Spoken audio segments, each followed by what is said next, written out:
고대인들은 믿었습니다. 신은 불멸이고 올림푸스는 영원하며 제우스의 번개는 무적이라고요. 그러나 한 존재의 탄생이 그 믿음을 산산조각 냈습니다. 제우스조차 공포에 떨었고 신들은 이집트로 도망쳤어요. 하늘의 왕이 두려워한 괴물, 그 이름은 티폰이었습니다. 복수는 세상을 집어삼킵니다. 대지의 여신 가이아는 분노했어요. 제우스가 거인족을 무너뜨린 것에 대한 응징이었죠. 그녀는 타르타로스와 결합하여 저주받은 아이를 낳았습니다. 두려움은 질서를 무너뜨리고 혼돈은 우주를 집어삼키거든요. 오늘은 신들의 왕조차 무릎 꿇게 만든 티폰이 어떻게 태어났고 어떻게 올림푸스를 무너뜨릴 뻔했으며 마침내 어떻게 봉인되었는지 그 장대한 신화를 들려드리겠습니다. 가이아는 울부짖었습니다. 그녀의 자식들, 거대한 거인족이 올림푸스 신들에게 무너졌어요. 하늘은 침묵했고 땅은 피로 물들었죠. 제우스와 올림푸스 신들은 승리를 축하했지만 어머니의 심장은 복수로 불탔습니다. 대지의 여신은 결심했어요. 신들에게 응징을 내리기로요. 그녀는 가장 깊은 어둠의 신 타르타로스를 찾아갔습니다. 나에게 무기를 달라. 올림푸스를 무너뜨릴 괴물을. 타르타로스는 고개를 끄덕였고 둘은 결합했어요. 그날 밤 대지가 진동했습니다. 하늘에서 별이 떨어지고 바다가 끓어올랐어요. 산맥이 울부짖었고 강물이 역류했습니다. 티폰이 태어나는 순간이었죠. 우주의 질서 자체를 뒤흔들 존재가 세상의 모습을 드러낸 겁니다. 하지만 다른 이야기도 전해집니다. 헤라의 질투가 낳은 괴물이라는 전설이에요. 제우스는 자신의 머리에서 아테나를 낳았습니다. 완벽한 지혜의 여신을 혼자 힘으로 탄생시킨 거죠. 헤라는 분노했어요. 자신은 제쳐두고 제우스 혼자 아이를 낳다니요. 헤라는 가이아, 우라노스, 크로노스에게 기도했습니다. 제게 제우스보다 강한 아이를 주소서. 하늘의 왕을 무너뜨릴 힘을 가진 존재를. 신들은 그녀의 기도를 들어줬고 헤라는 티폰을 낳았어요. 하지만 그녀조차 이 아이의 위험성을 직감했습니다. 헤라는 자신이 낳은 아이를 직접 키우지 않고 거대한 뱀에게 맡겼죠. 또 다른 전승에서는 크로노스가 등장합니다. 시간의 신이자 제우스의 아버지인 크로노스가 헤라에게 특별한 2개의 알을 주었다고 해요. 이 알은 단순한 알이 아니었습니다. 우주의 혼돈을 품은 씨앗이었죠. 헤라가 이를 땅에 묻자 티폰이 탄생했다는 겁니다. 이렇게 다양한 기원 이야기들이 존재한다는 것 자체가 의미심장합니다. 티폰이라는 존재가 고대 그리스 문화에서 얼마나 중요하고 복잡한 의미를 가졌는지를 보여주거든요. 가이아의 복수라는 관점은 자연에 대한 오만함을 경고하고 헤라의 질투라는 관점은 개인적 감정이 불러올 파괴적 결과를 보여줍니다. 어느 이야기가 진실이든 한 가지는 확실했습니다. 우주를 뒤흔들 존재가 태어났다는 것이에요. 그리고 그 존재는 곧 올림푸스를 향해 움직이기 시작할 것이었죠. 티폰의 모습은 상상을 초월했습니다. 논노스의 디오니시아카는 그의 외모를 가장 상세하게 묘사했어요. 허리 위는 인간의 형태였지만 허리 아래는 무수한 독사들로 뒤덮여 있었습니다. 그 독사들은 살아있었고 각자의 의지로 움직이며 독을 뿜어냈어요. 그의 머리는 하늘의 별들에 닿았습니다. 산맥보다 높았고 구름보다 위에 있었어요. 양팔을 뻗으면 동쪽과 서쪽 끝까지 닿았습니다. 그의 손끝은 지평선 너머까지 뻗어 있었죠. 세상 전체가 그의 무대였던 겁니다. 그는 100개의 머리를 가졌다고 전해집니다. 어떤 기록에서는 그보다 더 많았다고 해요. 셀 수 없을 정도로 많은 머리들이 그의 어깨에서 자라났다는 거죠. 각각의 머리는 서로 다른 짐승의 형태였습니다. 사자, 황소, 멧돼지, 곰, 늑대, 뱀, 야생의 모든 공포가 그의 몸에서 자라났어요. 니칸드로스는 그가 거의 100개의 손을 가졌다고 기록했습니다. 논노스는 200개의 팔을 가졌다고 묘사했어요. 아폴로도로스는 더 무시무시한 장면을 전합니다. 그의 손에서 100개의 용 머리가 튀어나온다고 기록했죠. 각 손가락마다 용의 머리가 달려 있었고 그들은 독과 불을 뿜어냈습니다. 거대한 날개가 그의 등을 덮었어요. 그 날개는 하늘을 가릴 만큼 컸습니다. 그가 날개를 펴면 대지는 어둠에 잠겼고 바람이 폭풍처럼 불어닥쳤어요. 하늘과 땅 모든 영역이 그의 전장이 될 수 있었습니다. 날개가 있다는 건 그가 올림푸스 산까지 날아갈 수 있다는 의미였죠. 티폰의 능력은 그의 무시무시한 외모만큼이나 경이로웠습니다. 우선 그의 물리적 힘은 상상을 초월했어요. 신화에 따르면 그는 산을 통째로 들어올릴 수 있었습니다. 그리고 그 산을 제우스에게 던질 수 있었죠. 이는 단순한 과장이 아니었어요. 고대인들은 화산 폭발이나 지진을 티폰의 활동으로 설명했거든요. 그의 목소리는 무기였습니다. 티폰이 내는 소리는 수많은 동물들의 울음소리가 뒤섞인 불협화음이었어요. 사자의 포효, 황소의 울음, 늑대의 하울링, 뱀의 쉿소리, 이 모든 소리가 동시에 터져 나왔습니다. 이를 들은 모든 존재는 공포에 질려 도망쳤다고 해요. 심지어 신들조차 그 소리를 견딜 수 없었죠. 티폰의 머리카락에서는 독이 뿜어져 나왔습니다. 그가 고개를 흔들 때마다 맹독이 사방으로 퍼졌어요. 그의 입에서는 독과 불이 동시에 뿜어져 나왔습니다. 화산의 용암처럼 뜨거운 불길과 치명적인 독이 함께 쏟아졌죠. 그가 숨을 쉴 때마다 대지는 타올랐고 하늘은 독으로 물들었습니다. 하지만 가장 무서운 건 그의 불멸성이었어요. 일반적인 방법으로는 그를 죽일 수 없었습니다. 칼도, 창도, 화살도 그의 피부를 뚫을 수 없었어요. 오직 제우스의 번개만이 그에게 심각한 피해를 줄 수 있었죠. 그러나 심지어 번개조차 티폰을 완전히 소멸시킬 수는 없었습니다. 티폰이 올림푸스를 향해 움직이기 시작했습니다. 그의 첫 발걸음에 대지가 갈라졌어요. 두 번째 발걸음에 산맥이 무너졌습니다. 세 번째 발걸음에 하늘이 찢어졌죠. 그가 지나간 자리마다 파괴의 흔적이 남았어요. 숲은 불타고 강은 끓어올랐으며 하늘은 핏빛으로 물들었습니다. 그의 등장만으로 신들은 공포에 떨었습니다. 올림푸스 산 위에서 신들은 회의를 열었어요. 저 괴물을 어떻게 막을 것인가. 하지만 아무도 답을 내놓지 못했습니다. 티폰의 위압감은 너무나 압도적이었거든요. 신들은 결국 도망치기로 결정했어요. 올림푸스 신들은 이집트로 날아갔습니다. 그들은 동물의 모습으로 변신해 숨었어요. 핀다로스와 니칸드로스의 기록에 따르면 제우스는 양으로, 아폴로는 까마귀로, 디오니소스는 염소로 변했다고 합니다. 아르테미스는 고양이가 되었고 헤라는 암소가 되었어요. 아레스는 물고기로, 아프로디테와 에로스는 함께 물고기가 되어 강으로 뛰어들었죠. 하늘의 왕조차 티폰 앞에서는 무력했어요. 올림푸스는 텅 비었고 신들의 시대가 끝나는 순간처럼 보였습니다. 티폰은 올림푸스 산 꼭대기에 올라 승리를 외쳤어요. 이제 이 세상은 내 것이다. 그의 외침에 천지가 진동했습니다. 그러나 제우스는 용기를 되찾았습니다. 이집트에 숨어있던 그는 문득 깨달았어요. 자신은 하늘의 왕이고 도망만 칠 수는 없다는 것을요. 그는 다시 본래 모습으로 돌아왔습니다. 번개를 손에 쥐고 올림푸스로 향했죠. 제우스는 티폰과 정면으로 맞섰습니다. 괴물아, 네가 하늘을 차지하겠다고. 티폰은 웃었어요. 하늘의 왕이라고? 도망친 겁쟁이가 무슨 왕이냐? 두 존재가 충돌하는 순간 우주 전체가 흔들렸습니다.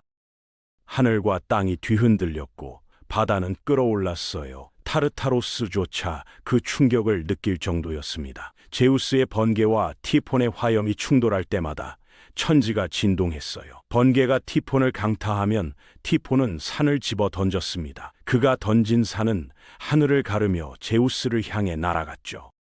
전투는 며칠간 계속됐습니다. 낮과 밤의 구분이 사라졌어요. 하늘은 번개와 불길로 가득했고 대지는 계속해서 흔들렸습니다. 바다의 신 포세이돈조차 이 전투의 여파로 물러나야 했어요. 하데스는 지하 세계에서 천장이 무너질까 두려워했죠. 티폰은 한때 제우스를 제압했습니다. 그는 제우스를 붙잡고 그의 힘줄을 뽑아냈어요. 신의 힘의 원천인 힘줄을 빼앗은 겁니다. 제우스는 무력해졌고 티폰은 그 힘줄을 코리키안 동굴에 숨겼어요. 뱀 댐피네에게 지키라고 명령했죠. 하늘의 왕이 무릎 꿇은 순간이었습니다. 올림푸스는 절망에 빠졌어요. 제우스 없이는 신들이 티폰을 막을 방법이 없었거든요. 하지만 헤르메스와 펜이 나섰습니다. 그들은 몰래 동굴에 잠입해 델피네를 속였어요. 그리고 제우스의 힘줄을 되찾아왔죠. 제우스는 힘을 되찾았습니다. 그의 눈에 다시 번개가 번쩍였고 그의 손에 천둥이 울렸어요. 제우스는 다시 일어났습니다. 티폰, 이번엔 네가 무릎 꿇을 차례다. 그는 하늘로 날아올라 더 강력한 번개들을 모았어요. 모이라이, 운명의 세 여신이 제우스에게 도움을 주었습니다. 그들은 티폰에게 덧없는 과일을 먹도록 속였어요. 이 과일을 먹으면 더 강해질 것이다. 티폰은 그들의 말을 믿고 과일을 먹었습니다. 하지만 그 과일은 티폰을 약하게 만들었죠. 제우스는 기회를 놓치지 않았습니다. 그는 수백 개의 번개를 동시에 내리쳤어요. 번개들이 티폰의 100개 머리를 강타했습니다. 티폰의 몸은 불타올랐고 그의 비명이 온 우주에 울려 퍼졌어요. 대지는 그 비명으로 갈라졌고 하늘은 그 고통으로 찢어졌습니다. 티폰은 무너졌습니다. 그러나 제우스는 그를 완전히 파괴할 수 없었어요. 티폰은 여전히 불멸의 존재였거든요. 대신 제우스는 다른 방법을 선택했습니다. 그는 시칠리아의 거대한 에트나 산을 들어 올렸어요. 그리고 그 산을 티폰 위에 내리쳤죠. 에트나 산이 티폰의 감옥이 되었습니다. 산 전체가 그를 억누르고 있었어요. 티폰은 산 아래에서 몸부림쳤지만 벗어날 수 없었습니다. 그의 숨결이 화산의 연기가 되었고 그의 몸부림이 지진이 되었어요. 그가 분노할 때마다 에트나 산은 용암을 뿜어냈죠. 티폰의 후손들은 세상에 남았습니다. 그는 반인 반뱀의 괴물 에키드나와 결합하여 수많은 괴물을 낳았어요. 지옥의 문지기 케르베로스는 3개의 머리를 가진 거대한 개였습니다. 9머리의 히드라는 머리를 자르면 2개가 자라나는 괴물이었죠.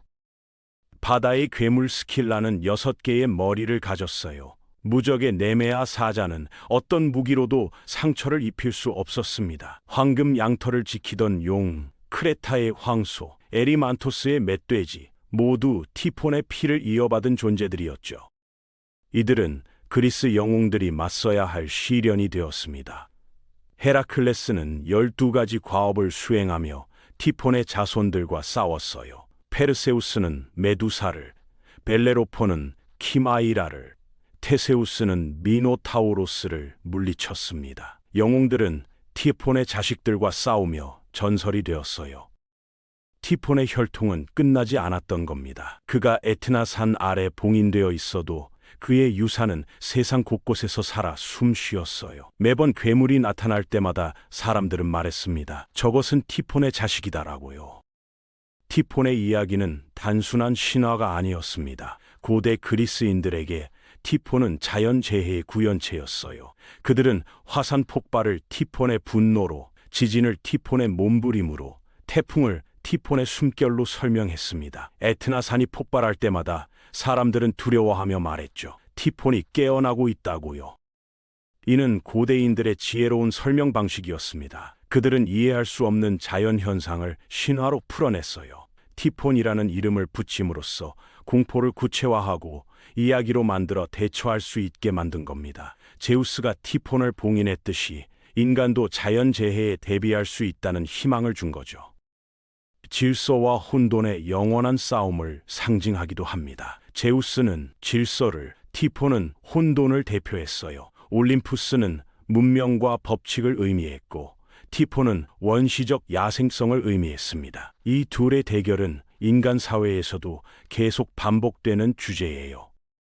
안정과 변화, 전통과 혁신, 질서와 자유 사이의 긴장 관계를 티폰의 이야기를 통해 볼 수 있습니다. 제우스의 승리는 질서의 승리였지만 티폰의 봉인은 완전한 소멸이 아니었어요. 혼돈은 여전히 존재하며 언제든 다시 깨어날 수 있다는 경고였죠. 심리학적으로 보면 티폰은 인간의 무의식을 상징합니다. 칼융의 그림자 이론에 따르면 모든 개인과 집단은 억압된 어두운 측면을 가지고 있어요. 티폰은 바로 이러한 그림자의 집단적 투영으로 볼 수 있습니다. 우리 안의 야생성, 파괴 충동, 통제할 수 없는 감정들이 티폰의 형태로 나타난 거죠. 제우스가 티폰을 봉인했다는 것은 의미심장합니다. 완전히 제거하지 않고 봉인했다는 건 억압된 것이 언제든 다시 표면으로 드러날 수 있다는 뜻이에요. 에트나산이 때때로 분출하듯이 인간의 무의식도 때때로 의식으로 솟아오릅니다. 이를 인정하고 관리하는 것이 중요하다는 교훈이죠. 현대 대중문화에서 티폰의 영향력은 여전히 강력합니다. 수많은 판타지 소설과 영화, 게임에서 티폰을 모티브로 한 캐릭터들이 등장해요. 퍼시 잭슨 시리즈에서는 티폰이 최종 보스로 등장하고 여러 RPG 게임에서는 궁극의 적으로 나오죠. 넷플릭스의 블러드 오브 제우스 같은 애니메이션에서도 티폰이 중요한 역할을 맡습니다. 마블의 헤라클레스 만화에서도 DC 코믹스의 원더우먼 시리즈에서도 티폰의 후손들이 등장해요. 고대 신화가 현대적 스토리텔링과 어떻게 결합될 수 있는지를 보여주는 완벽한 예시죠. 제우스가 우리에게 가르쳐준 교훈이 있습니다. 첫째, 아무리 강력한 적이라도 지혜와 협력으로 극복할 수 있다는 것이에요. 제우스는 혼자서는 티폰을 이길 수 없었습니다. 헤르메스, 펜, 모이라이, 그리고 다른 신들의 도움이 있었기에 승리할 수 있었어요. 둘째, 완전한 파괴보다는 봉인과 관리가 더 현실적일 수 있다는 점입니다. 제우스는 티폰을 소멸시키려 하지 않았어요. 대신 그를 에트나 산 아래에 봉인했죠. 때로는 문제를 완전히 제거하는 것보다 지혜롭게 관리하는 것이 더 나은 선택일 수 있습니다. 셋째, 두려움 앞에서도 용기를 되찾을 수 있다는 것입니다. 제우스조차 처음에는 도망쳤어요. 하지만 그는 결국 용기를 되찾고 티폰과 맞섰습니다. 실패하더라도 다시 일어설 수 있다는 희망을 주는 이야기죠. 우리 삶에도 티폰 같은 도전이 찾아옵니다. 압도적이고 무시무시한 위기들이에요. 그것은 개인적 실패일 수도 있고 경제적 어려움일 수도 있으며 관계의 파탄일 수도 있습니다. 중요한 것은 그 앞에서 굴복하지 않는 거죠. 제우스처럼 용기를 되찾고 지혜롭게 맞서야 합니다. 혼자서 모든 것을 해결하려 하지 말고 주변의 도움을 받아야 해요. 그리고 완벽한 해결을 기대하기보다는 현실적인 관리 방법을 찾아야 합니다. 티폰은 여전히 에트나 산 아래에서 때때로 꿈틀거립니다. 화산이 연기를 뿜어낼 때마다, 지진이 일어날 때마다 사람들은 기억해요. 봉인된 괴물이 여전히 살아있다는 것을요. 우리 삶의 도전들도 완전히 사라지지 않을 겁니다.